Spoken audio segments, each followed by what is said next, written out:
Quer ficar ligado no mata-mata da Libertadores e o segundo turno do Brasileirão? Então baixe o OneFootball, o melhor aplicativo com tudo sobre o futebol brasileiro. Baixe agora, é grátis! Como explicar a queda de rendimento do Corinthians? Se o Timão dependia apenas de si mesmo para ser campeão brasileiro, a situação hoje é totalmente diferente. Tentamos explicar os motivos dessa reviravolta que bota o título nacional em risco. O cenário no Corinthians é caótico. A vantagem na liderança, que já chegou a 10 pontos, pode ser reduzida a 3 na reta final do campeonato, caso o Palmeiras vença o Corinthians, ou vença o Cruzeiro, perdão. O quadro atual vem se construindo desde o início do segundo turno. Em 12 jogos foram 6 derrotas, 3 empates e apenas 3 vitórias. Números péssimos, se comparados com os 12 jogos iniciais do primeiro turno, 10 vitórias, 2 empates e nenhuma derrota. Mas afinal, o que pode explicar uma queda de rendimento tão bruta entre um turno e outro? Primeiro fator físico. O primeiro ponto, e talvez o mais importante, é o desgaste físico que decorre durante a temporada. Dizer que o Campeonato Brasileiro é longo é clichê, mas é real. Se um time não tiver uma boa preparação corporal ou peças de reposição para compor o elenco, é natural que, em algum momento, o fator físico vai influenciar o rendimento em campo.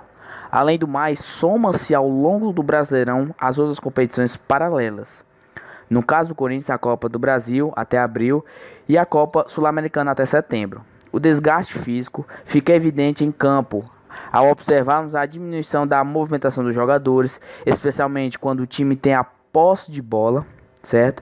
Com o cansaço, os atletas não conseguem transitar rapidamente pelo gramado. Dessa forma, além de ser prejudicial ao ataque, é ainda pior para a defesa, que se torna mais lenta. Individualmente, o desgaste afeta os principais nomes do time. A queda de produção de Guilherme Arana e Fagner pode explicar o déficit de criação do Corinthians. Afinal, o primeiro turno, os dois eram das principais armas para alimentar o ataque. Entretanto, ambos caíram de rendimento.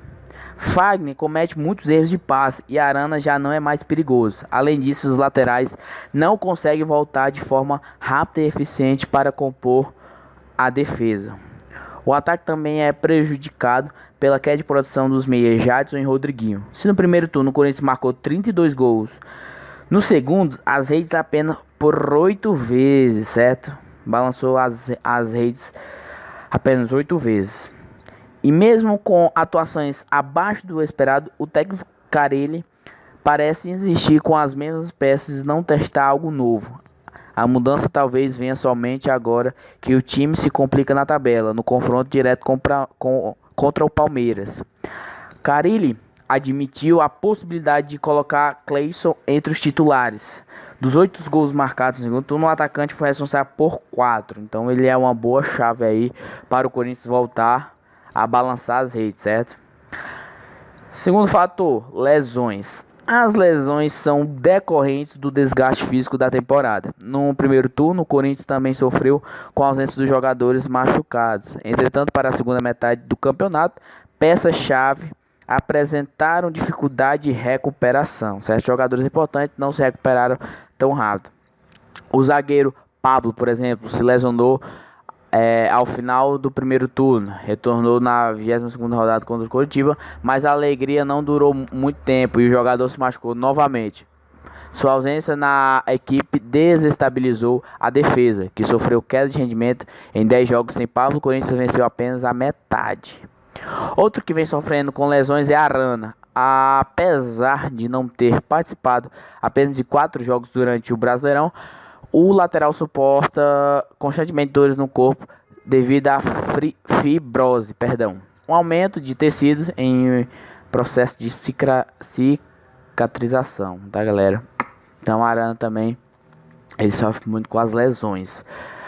Outro tópico que é modelo tático batido. Apesar de ser uma equipe organizada e possuir um modelo tático claro, o time não vem atingindo o objetivo proposto com tal estilo de jogo. O que pode explicar isso é o fato dos adversários já terem desvendado o plano tático do Corinthians e trabalhar em métodos para travá-lo.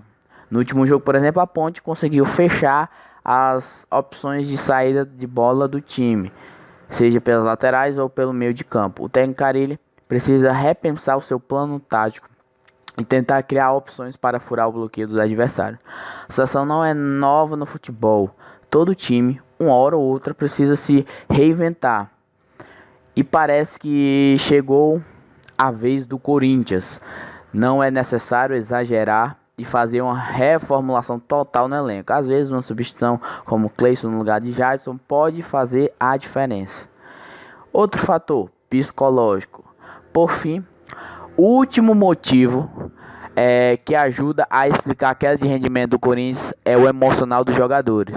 No primeiro turno, a equipe tinha uma enorme motivação para entrar e dar o melhor em campo, aumentar a diferença para os adversários na briga pelo título.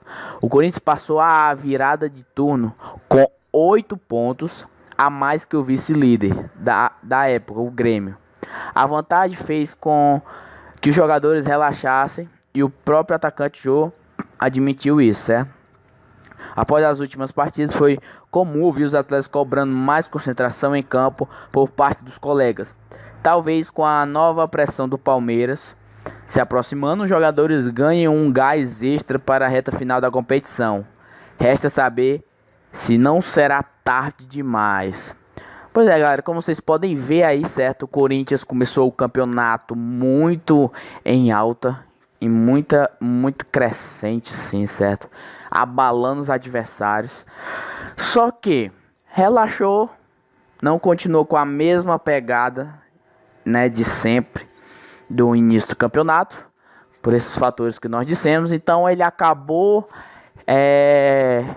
relaxando e seus adversários chegando perto, chegando mais perto, e acabou que seus adversários chegaram tão perto que se o Palmeiras vencer o Cruzeiro, certo? Se o Palmeiras vencer o Cruzeiro, ele pode chegar a 3 pontos de diferença, e na próxima rodada do Brasileirão vai ter o clássico, que é Corinthians e Palmeiras, e aí vai ser definido o campeão brasileiro. Será? Nós vamos ficar na expectativa. Então, galera, para você saber mais informação sobre futebol, sobre essas notícias que vem, né? Teve um vídeo aí sobre o atentado, né? Assim, uma ameaça de atentado, certo? Perdão. A Copa do Mundo de 2018, né? Envolvendo aí Neymar, Cristiano Ronaldo, Messi, certo? Se inscreva no canal, esse botão vermelho aí, e deixe o like, certo? É muito importante para a gente.